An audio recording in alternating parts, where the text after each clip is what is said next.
Boa tarde e sejam bem-vindos às conferências About Investments. Agradecemos a presença dos nossos convidados e de todos os participantes que aceitaram o nosso convite para mais uma conferência About Investments. Os microfones estarão desligados enquanto estiver a decorrer a conferência e no final teremos um espaço para perguntas e respostas. Estas conferências são gravadas para posterior partilha do ActiveBank. Todos os participantes não ficarão sujeitos à gravação da sua imagem e voz se não ativarem estas funcionalidades. Por isso, devem privilegiar a utilização do chat de texto para interagir no evento. Os oradores convidados são Jorge Neves e Rui Machado, da IMGA, diretor comercial e diretor de investimentos, respectivamente. O tema de hoje é preparar a reforma.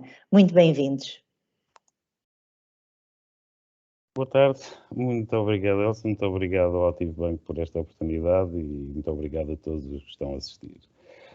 Tal como a Elsa disse, meu nome é Jorge Neves, sou diretor comercial da IM Gestão de Ativos e venho-vos falar um pouco sobre esta temática da reforma e também sobre a própria MGA e os seus produtos de reforma que são comercializados na rede do ActiveBank. Eu vou só partilhar aqui uma pequena apresentação, só peço um segundo, penso que está no ar, ok. Quem somos nós? A MGA. A MGA é a maior sociedade gestora de fundos de investimento imobiliário independente em Portugal e a segunda maior do país, sendo a primeira uma sociedade gestora de fundos detidas por um banco estatal. Não será difícil adivinhar qual. Gerimos neste momento mais de 4 mil milhões de euros em fundos de investimento imobiliário, em cerca de 30 fundos, e também temos uma vertente de fundos de capital de risco. O que nos traz aqui hoje são as soluções para a reforma que a MGA comercializa através do ActiveBank, que são dois fundos, o MGA Poupança PPR e o MGA Investimento PPR, de que em detalhe o meu colega Rui Machado falará um pouco mais à frente. Neste momento, nos produtos poupança, nos fundos Poupança Reforma, gerimos cerca de, ao final do mês passado, 545 milhões de euros e tínhamos mais de 30 mil participantes. O que podemos dizer sobre a reforma? A reforma, tal como a conhecemos na era moderna, começou no final do século XIX, na Alemanha, durante o consulado de Otto von Bismarck, o chamado chanceler de ferro. Era um sistema de distribuição, um pouco à semelhança do que temos hoje numa segurança social estatal, ou tal como a portuguesa, que funciona desde que a pirâmide demográfica não funciona bem, sempre que a pirâmide demográfica não esteja invertida. Que é o que nos acontece hoje, infelizmente, a nós e à maior parte dos países desenvolvidos. Este sistema, no fundo, recebe contribuições de trabalhadores ativos que servem para pagar as pensões aos já reformados. Quando temos menos trabalhadores ativos do que reformados, que é para o que nós caminhamos e que já temos, cria-se um problema. Esse problema foi identificado já no final dos anos 80, anos 90, quando as pirâmides demográficas dos países desenvolvidos, que já tinham sistemas de distribuição, começaram a inverter e foi necessário criar soluções. O mais notório, o mais conhecido que temos é o caso da Suécia.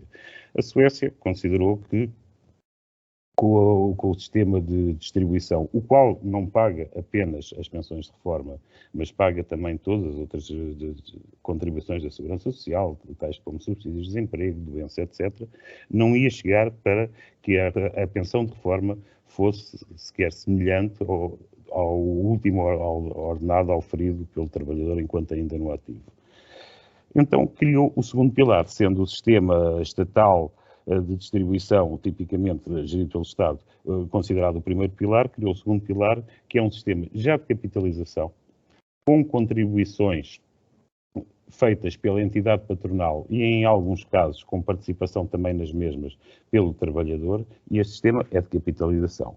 No fundo, isto já não é um sistema de distribuição, os ativos não pagam os pensionistas, mas sim cada trabalhador ativo está a gerar uma poupança com a participação da entidade empregadora, que vai servir como complemento à sua pensão de reforma. Mesmo assim, ainda se chegou à conclusão que em muitos dos casos este segundo pilar não seria suficiente ainda para igualar o último ordenado auferido.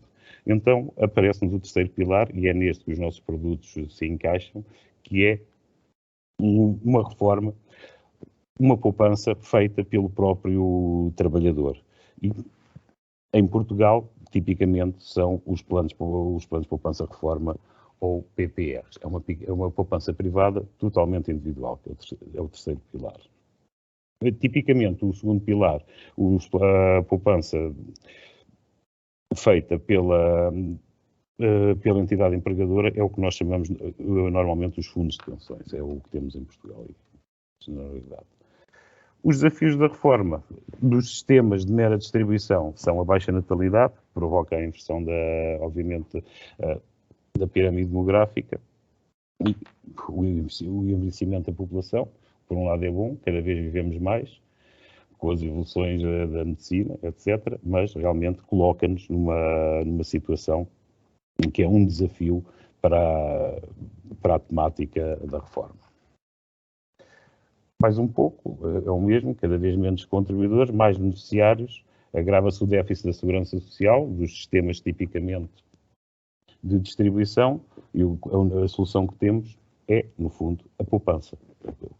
Não há grande volta a dar, seja os fundos de pensões, seja a nossa própria poupança privada, neste caso é os fundos de poupança-reforma, ou seja, PPRs. Os fundos de poupança PPR, genericamente, e em especial, neste caso, aqueles que falamos, que são os fundos da EMGA, distribuídos pelo Ativo Banco, caracterizam-se são produtos com uma subscrição baixa, mínimo inicial de 100 euros, ou então em plano de investimento ou plano de subscrição com mínimo de 25 euros. O plano de investimento é um plano automatizado, tipicamente mensal, em que automaticamente o banco debita a conta do cliente e faz uma subscrição num montante previamente acordado, com o mínimo de 25 euros. Todos os fundos do PPR são fundos de investimento com uma roupagem PPR, chamamos assim, que veremos mais à frente qual é a diferença entre um PPR e um fundo de investimento não PPR.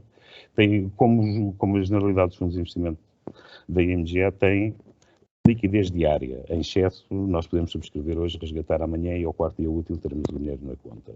Não existem comissões inerentes aos fundos de subscrição nem de resgate, e também posso dizer que no que toca ao Ativo Banco, não há qualquer comissão bancária associada a estes produtos, quer seja a subscrição, quer seja mesmo uma comissão de custódia ou guarda de títulos.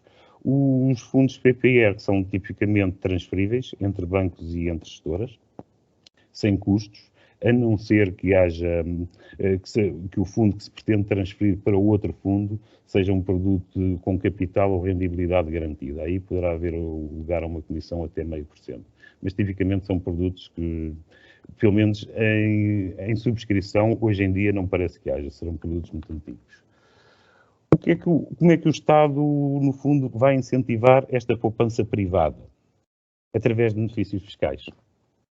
Os fundos têm dois tipos de benefício fiscal, um à entrada e outro à saída. Falando do à saída, que compara com os 28% que é aplicado à grande generalidade dos produtos de investimento, nomeadamente aos fundos de investimento não PPR, este tem uma fiscalidade de 21,5% nos primeiros 5 anos sobre as mais-valias, que passará entre o quinto e o oitavo ano para 17,2% e 8,6% a partir do oitavo ano. Isto, como eu disse, compara com 28%. Temos também, depois, à entrada, um benefício fiscal, que este é facultativo, que poderemos deduzir até 20% do investimento, com um teto, obviamente, máximo de 400 euros no nosso IRS. E funciona da seguinte maneira. Para um investidor, um forrador com menos de 35 anos, pode deduzir até 400 euros, isto implica um investimento de 2.000 euros, de 35 a 50 anos pode usufruir de um benefício fiscal de 350 euros com um investimento de 1.750 euros, e com mais de 50 anos será de 300 euros, com o investimento será de 1.500 euros.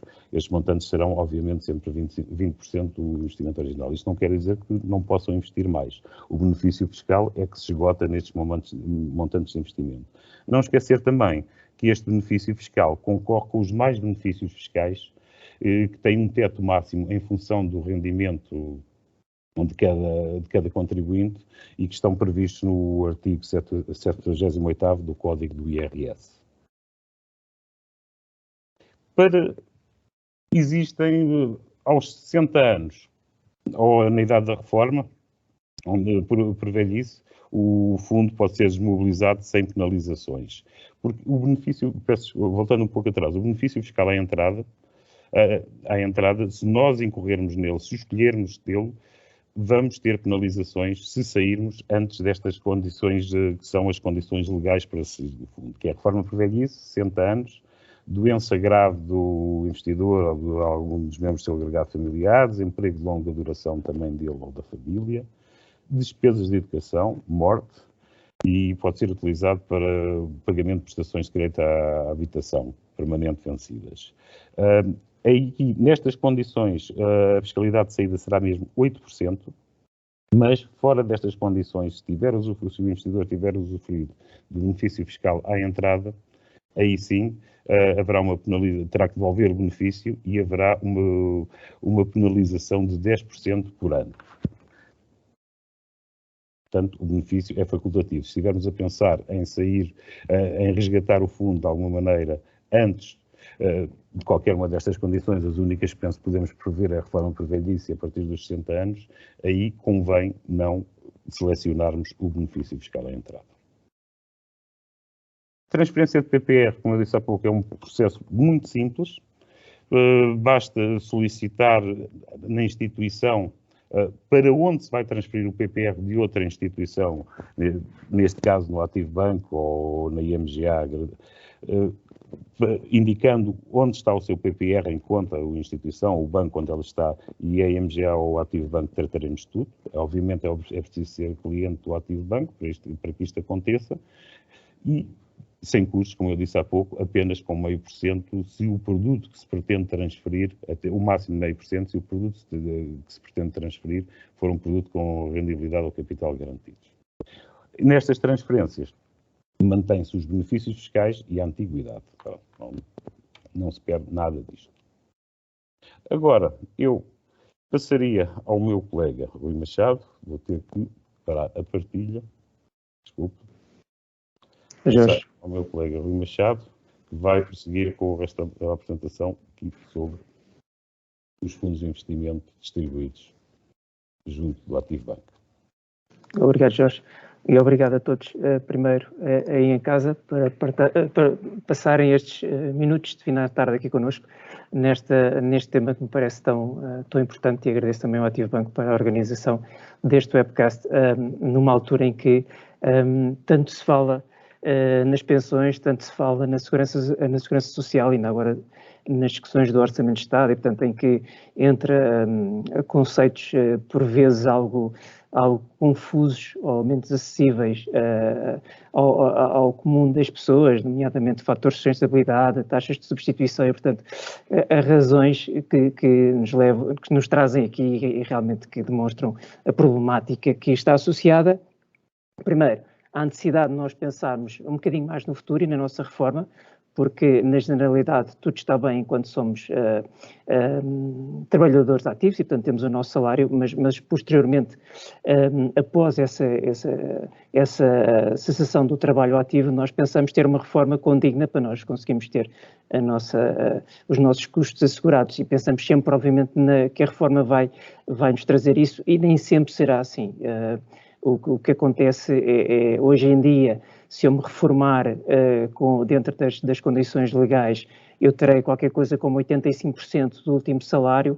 Se eu estiver a falar de uma reforma para 2050, as previsões é que essa reforma já passa para menos de 50% do meu último salário. Portanto, esse fator por si só significa na prática que nós vamos ter que pensar no futuro antecipadamente, porque uma pensão equivalente a 50% do último salário, eu diria, na generalidade dos casos, pode ser insuficiente para o nosso dia-a-dia de uma forma normal, ou pelo menos à qualidade de vida que nós estamos habituados. Portanto, é isso que nos traz aqui esta poupança para o futuro, mas não só. Eu destacaria também a questão dos PPRs como um veículo de investimento, independentemente da questão da reforma, que é obviamente muito importante, mas é efetivamente um veículo de investimento interessante que eu espero também explanar um bocadinho as suas características e as razões pelo qual eu penso que todos os investidores ou todos os aforradores deverão considerar. No que diz respeito, só para dar um bocadinho mais de cor, e que o Jorge já falou, em relação aos produtos que nós temos em distribuição no Ativo Bank, temos dois, portanto, a poupança PPR, o investimento PPR, são dois fundos relativamente semelhantes. O que é que eu quero dizer com isto? São dois fundos mobiliários multiativos. Eu já vou explicar um bocadinho mais o que é isto de multiativos, mas explicar a diferença entre os dois. Basicamente, o poupança PPR é um produto mais conservador, portanto, terá uma menor volatilidade, um menor risco associado. O investimento PPR tem um bocadinho mais de risco, e, portanto, significa que é para um investidor ligeiramente mais arrojado e que procura rentabilizar ainda mais o seu investimento. De resto, em termos do que são as características globais dos fundos, são muito semelhantes. Portanto, se for com entregas mensais periódicas, existe um mínimo de 25 euros, se for entregas únicas, tem um mínimo de 100 euros, nenhum deles tem comissão de resgate ou comissão de subscrição. Os benefícios fiscais o Jorge já abordou e, portanto, são encarados efetivamente, ou a forma mais proveitosa do fundo é como um complemento de reforma associado a essas vantagens fiscais, nomeadamente à entrada e à saída, que falaremos um bocadinho mais, apesar do Jorge já ter dado aí alguma cor. Em relação a estes produtos, e só para caracterizar, isto são as rentabilidades nos últimos 10 anos, e portanto não quero com isto dizer que os próximos 10 anos se vão repetir de forma alguma, mas acredito que efetivamente existe todas as condições para estes produtos continuarem a trazer retornos muito positivos para os seus investidores. Portanto, estamos a falar de retornos no investimento PPR nos últimos anos em torno dos 48% e no poupança PPR em torno dos 35%. Portanto, reparem, 10 anos é um período relativamente longo, e por aqui passamos também pela crise financeira europeia, passamos pelo Brexit, passamos por uma série de situações, obviamente também a pandemia Covid do último ano, onde vem aí efetivamente a maior queda, mas há uma recuperação muito rápida. Isto são valores também para dizer que são valores finais de setembro, mas o fundo já recuperou, os fundos já recuperaram, portanto, fruto de uma boa rentabilidade em outubro, e portanto encontram-se agora perto de novos máximos históricos. Portanto, também aqui espero ser perceptível aqui, se não no quadro seguinte, a diferença de risco dos dois produtos. Vão ver que o investimento PPR mexe um bocadinho mais, portanto tem uma maior volatilidade associada, mas com isso, a mais longo prazo, é obviamente previsível que tenha também um maior retorno. O poupança PPR, eu diria, é um produto para quem quer dormir um bocadinho mais descansado, ainda assim ter um bom retorno das suas poupanças. Aqui em números, dizia eu, então a nível de juro padrão, já agora é a mesma coisa que volatilidade, e portanto a medida mais habitual em termos de risco. Nós estamos a falar nos últimos 10 anos uma volatilidade anualizada do investimento PPR de 7,5% e do poupança PPR inferior a 5%. Já agora isto compara com rentabilidades associadas aos mercados acionistas, por exemplo, 16% e 17% no mesmo período, e portanto, só para dar conta do que é o amortecimento de risco que estes produtos têm, face ao que seria um produto de mais risco, como seria o mercado de ações, onde obviamente poderemos ter rentabilidades superiores, mas à custa de um risco efetivamente muito maior.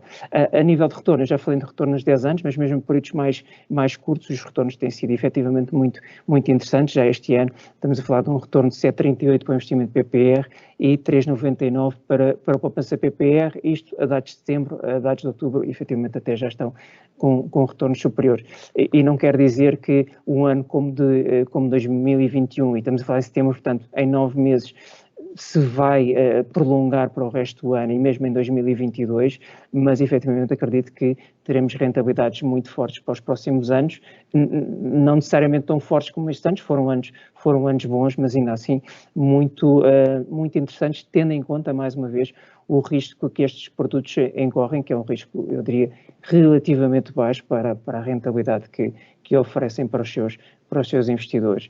Mas dizia eu há pouco que estes fundos são fundos multiativos, e o que é isto de fundos multiativos, para quem não conhece esta nomenclatura?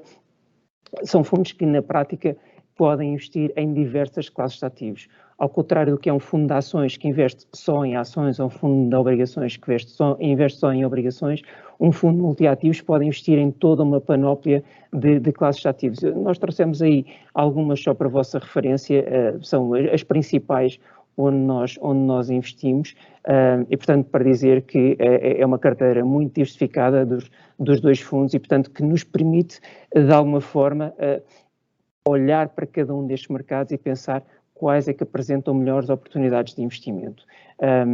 Se fosse um fundo mais tradicional, imaginemos um fundo de ações de mercados emergentes, e se nós olharmos à coluna de 2017, tiveram rentabilidades fantásticas em 2017 de 37%, mas já em 2018 foram dos piores mercados e, portanto, tiveram rentabilidades negativas de 14,6%. O que é que nós procuramos fazer? Obviamente tomando em consideração tudo o que é a nossa análise, tudo o que é o nosso trabalho diário e dos gestores que estão dedicados à gestão destes fundos, é procurar em cada momento, em cada um destes mercados, onde é que nós podemos estar investidos, onde é que nós vamos tirar melhor retorno dos nossos investimentos. Razão pela qual, por exemplo, este ano, com rentabilidades muito fortes no nosso fundo, eu diria a principal razão foi nós estamos fortemente investidos, mesmo hoje, já tivemos mais, mas mesmo hoje estamos fortemente investidos em ações, nomeadamente da Europa e dos Estados Unidos, e portanto razão para este ano estar a correr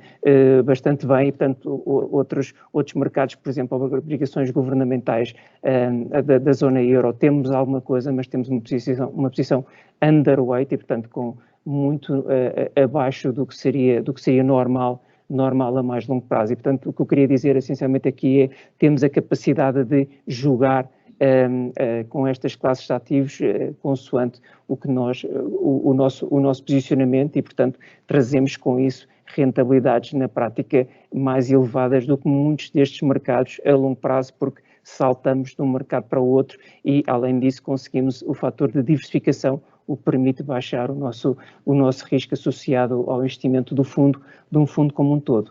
Resta também dizer que para isso é preciso montante, portanto ajuda-nos muito ter os montantes que o Jorge acabou de referir, de 550 milhões para os fundos PPR, o que nos permite efetivamente ter acesso a todos estes mercados e a panóplia de classes de ativos que nós poderemos investir. Com montantes mais baixos seria obviamente mais difícil, montantes baixos seria obviamente difícil fazer a diversificação que nós conseguimos fazer. Eu também não queria tomar muito do vosso tempo aqui na minha apresentação para depois efetivamente dar mais tempo para questões, e até porque já é o fim da tarde.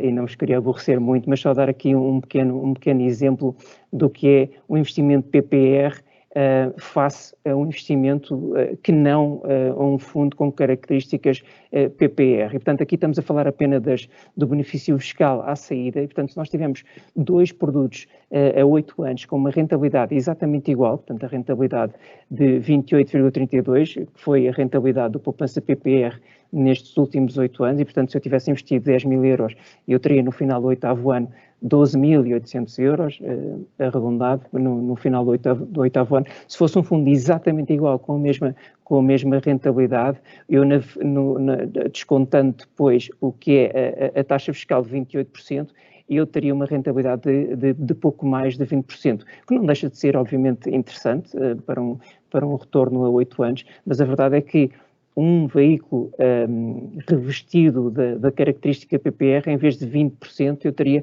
25,5%, portanto, arredondado. Portanto, o que significa que, na prática, estamos a falar de um acréscimo de rentabilidade ao ano, se fôssemos ver desta forma, de 0,69%.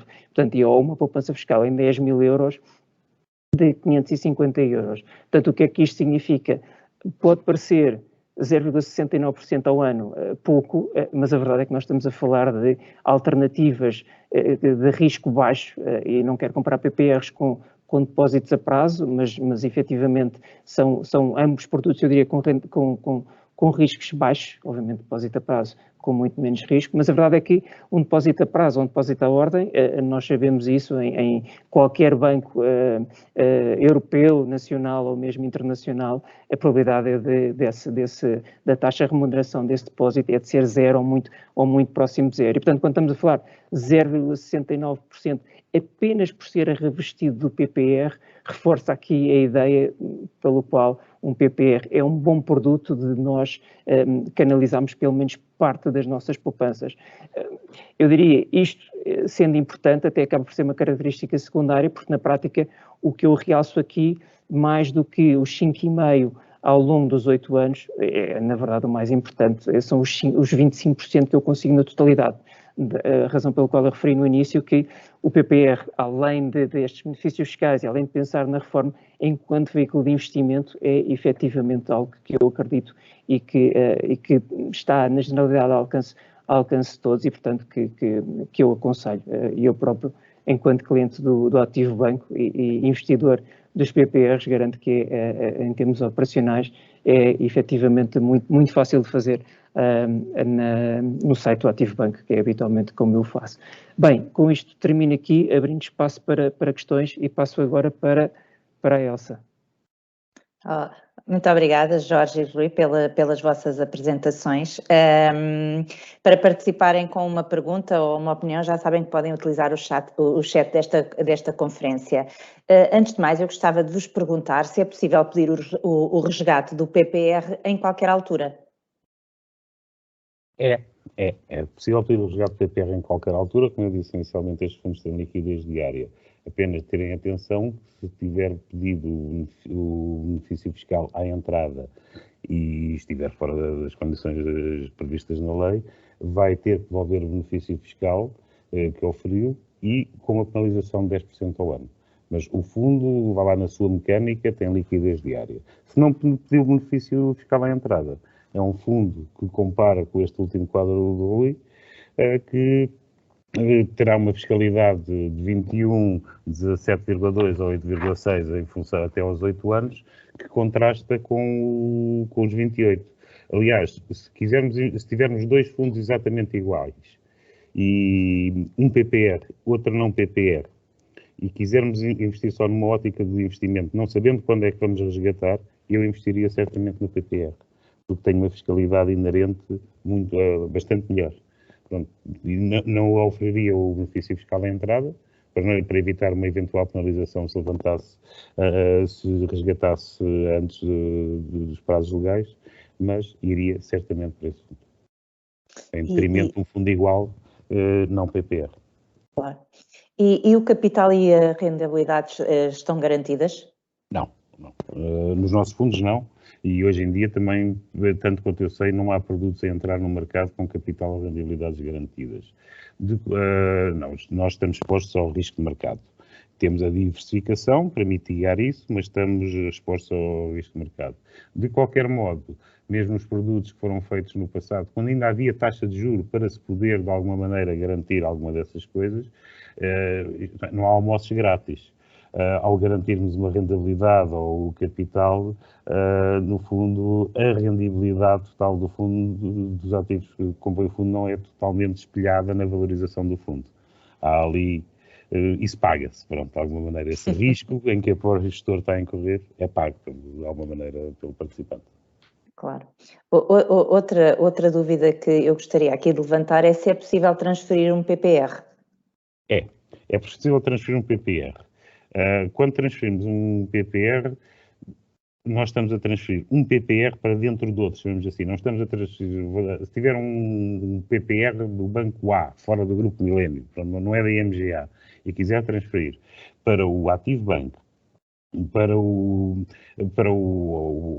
IMGA Poupança PPR, transfere o fundo, mas isto consubstancia uma operação de resgate do outro fundo, do fundo do Banco A, e uma subscrição do fundo do IMGA. Agora, o que é que acontece? Chamamos a isto de transferência porque a operação é feita de maneira em que não perde nem o benefício fiscal nem a antiguidade. Pronto. É por isso que lhe chamamos de transferência. Não está a transferir o fundo do Banco A para a sua conta de custódia no Ativo Banco. Está a transformar o fundo do Banco A no fundo IMGA, poupança PPR junto ao Ativo Banco, mas não perde a antiguidade nem os benefícios fiscais. Pronto, é isso. Não é uma transferência do título, é a transformação no outro PPR. Mas pode. E há custos legalmente definidos para que eu tenho que suportar na entidade onde tenho neste momento o PPR? Não. Se for um PPR sem capital ou rendibilidade garantidas, não tem custos. Apenas se for com rendibilidade ou capital garantidos, tem um teto máximo de 0,5%, que é cobrado pela entidade de onde transfere. Pronto, eu por mim só vos tenho a agradecer, não tivemos aqui perguntas dos participantes, o que eu creio que também será devido à vossa apresentação ter sido muito clara, quer do PPR em si, quer dos benefícios fiscais que as pessoas também têm muito interesse em saber, e portanto assim dou por concluída esta conferência e que esperamos que tenha sido esclarecedora para todos. Agradeço-vos aos dois e a todos os participantes e enviaremos amanhã esta apresentação para todos. Desejo a todos a continuação de uma ótima noite. Muito obrigada.